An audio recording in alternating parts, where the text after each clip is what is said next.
दोस्तों, ये हमारी उत्तर प्रदेश की जन्मभूमि है।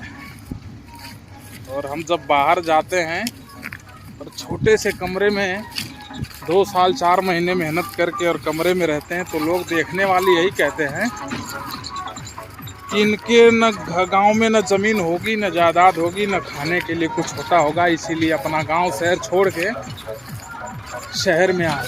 हाँ, अरे वहाँ चल, पहले वो मशीन चल रही है।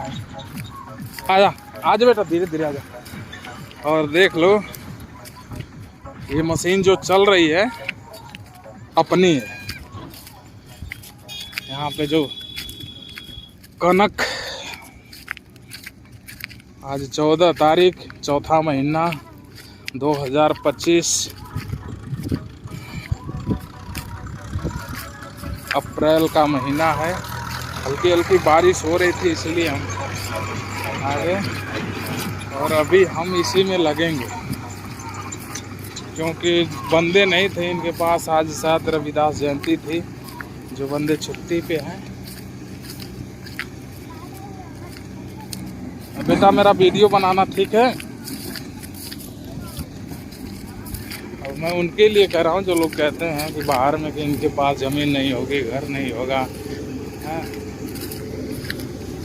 देखो मशीन चल रही है, भूसा निकल रहा है, तोड़ी जिसको बोलते हैं।